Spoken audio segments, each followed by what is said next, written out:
Добрый день, уважаемые участники конференции, добрый день, уважаемые коллеги. Действительно, я представляю здесь, наверное, край в чем-то уникальный, поскольку это единственный регион, который не входит в состав Дальневосточного округа, а является субъектом, принадлежащим к Сибирскому федеральному округу. Когда мы выступаем на совещаниях в своем округе, то нас всегда называют самыми далекими, самыми восточными. Здесь же относительно вашего Дальневосточного округа мы получаемся и западными, и южными. Наверное, в этом есть какой-то смысл, что нас стали сюда приглашать, ведь на самом деле с Якутией нас, по крайней мере, роднит не только Константин Чайковский, но и один часовой пояс.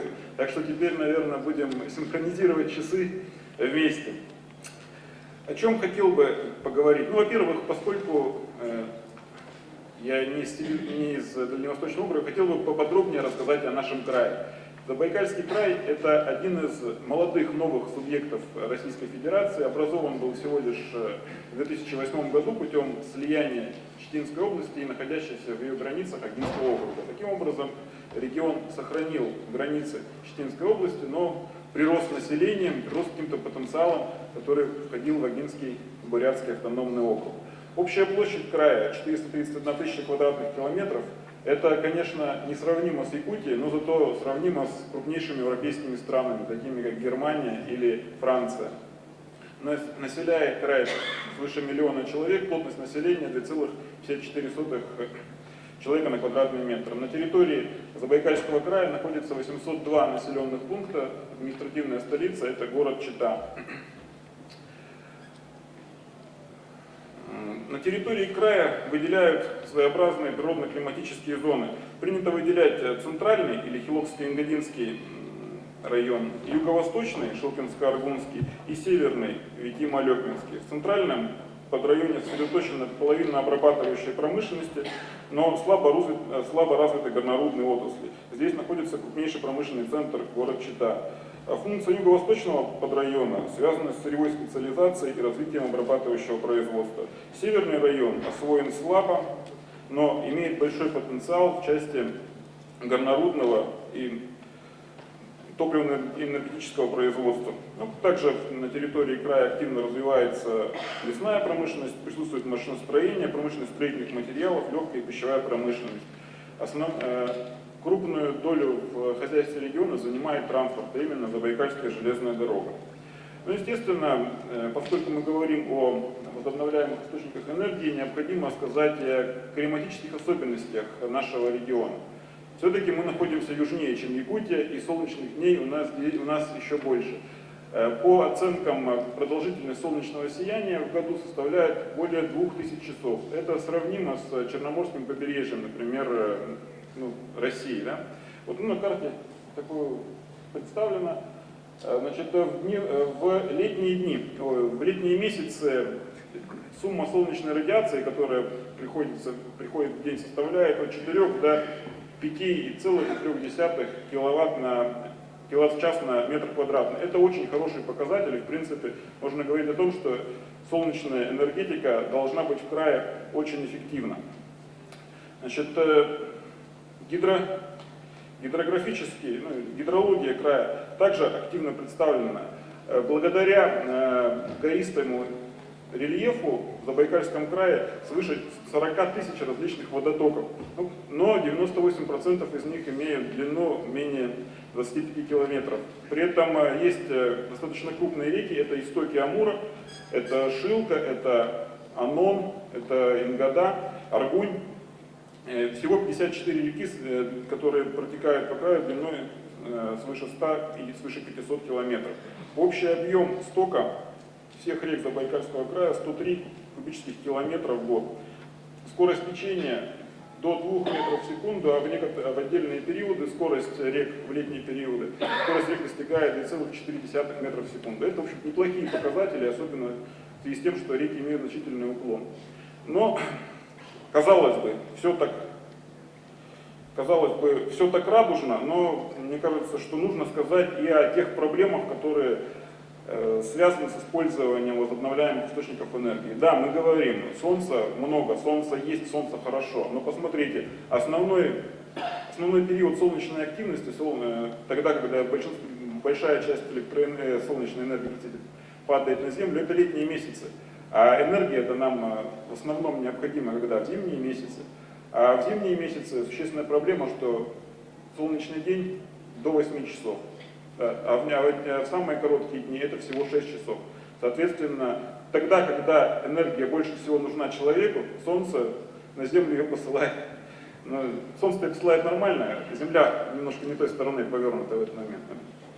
Вот, то есть это существенная проблема для широкого внедрения солнечной энергетики. И по рекам такая же ситуация. Да, реки есть, да, уклоны хорошие, но есть зима суровая, и некоторые реки промерзают до основания. Для того, чтобы использовать активную гидроэнергетику, приходится либо делать большие запасы воды, да, чтобы она не промерзала, и затапливать большие территории, чтобы обеспечить необходимые объемы этого резерва. Ну хорошо, значит, общую ситуацию я обрисовал, теперь хотел бы немножко остановиться на энергетической системе. Энергетическая система Забайкалья в целом достаточная. Представлена она 6 объектами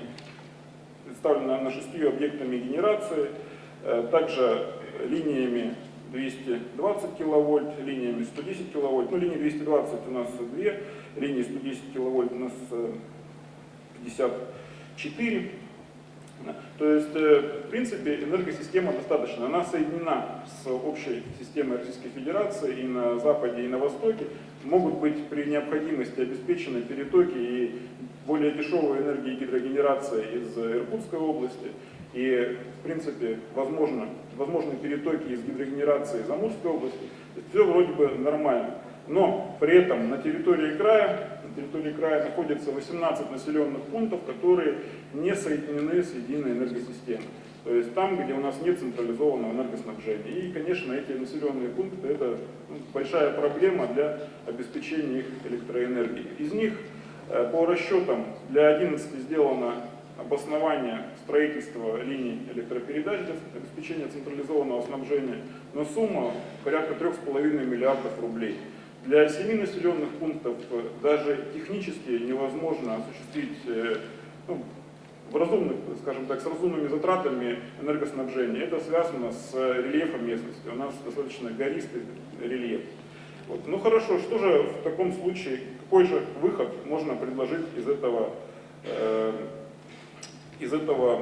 положения? Да? Ну, во-первых, проанализировать все-таки, почему в этих населенных пунктах, какая генерация используется в этих населенных пунктах и почему она такая дорогая.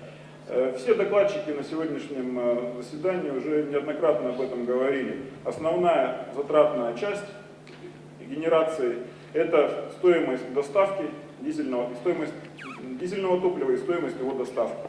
Таким образом, по анализу получается, что у нас для самых маленьких дизельных генераторов в отдаленных населенных пунктах стоимость выработки электроэнергии доходит до 100 рублей, и даже чуть-чуть превышает 100 рублей за 1 киловатт-час выработанной электроэнергии. Естественно, что население таких тарифов никогда не потянет, и поэтому бюджеты компенсируют энергопроизводителям так называемую межтарифную разницу, то есть разницу между реальным тарифом, экономически обоснованным, да, и тем тарифом, по которому эта электроэнергия передается населению. Значит, для того, чтобы решить эту проблему, активно используются механизмы разработки и внедрения комплексных программ. На территории края естественно, работает федеральная программа, да, повышения энергоэффективности, но кроме этого разработана и утверждена региональная программа Забайкальского края повышения энергоэффективности.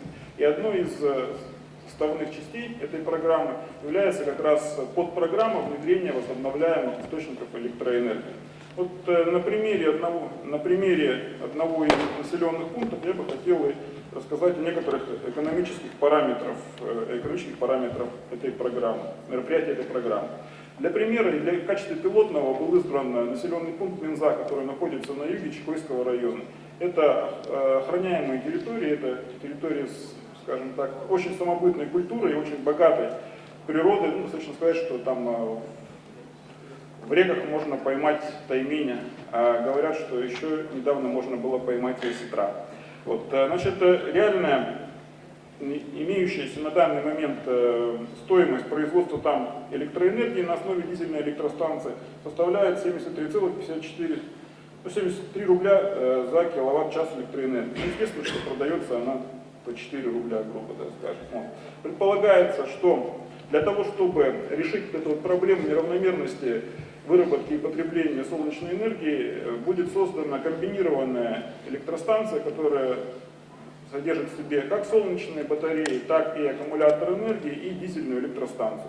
Как раз этим способом мы предполагаем решить проблему несоответствия выработки солнечной энергии и потребления.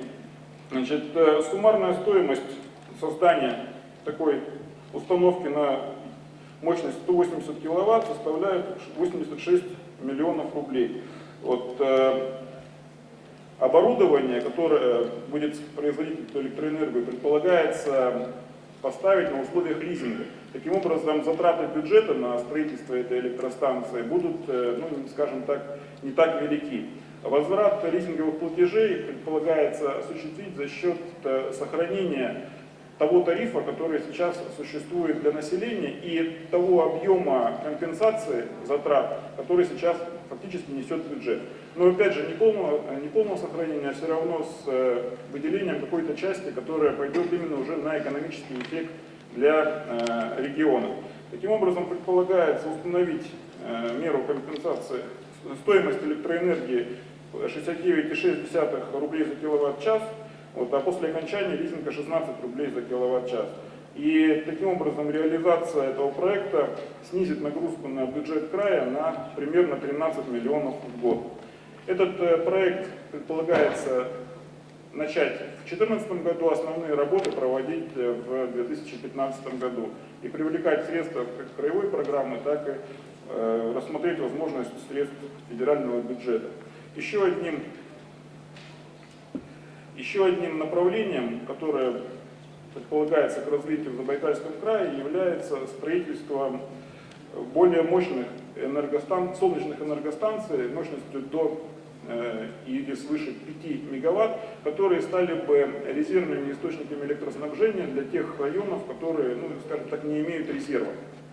Если вы обратили внимание, тут на слайде было, возможно, плохо видно, у нас есть некоторые районы, которые не по кольцевой схеме включены и к которым подходит только одна линия передачи. Так вот, как раз для таких районов предполагается строительство 6 солнечных электростанций, также с элементами дизельных, в которых эти электростанции будут выполнять роль резервных.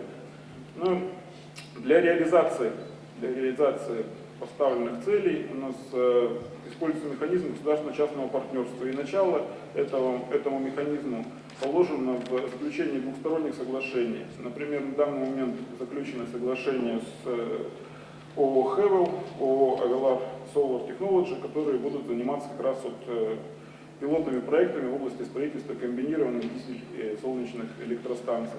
Также на стадии финальной подготовки соглашения с компанией Нордгидро, которая планирует выполнить также пилотный проект по строительству малой гидроэлектростанции на одной из рек в Нерчинском районе Забайкальского края. В принципе, там, где существует централизованное электроснабжение, конечно, альтернативные источники энергии, им сложно конкурировать с централизованной выработкой. Даже с такой дорогой, как тепловая выработка электроэнергии, да, на углях местного производства.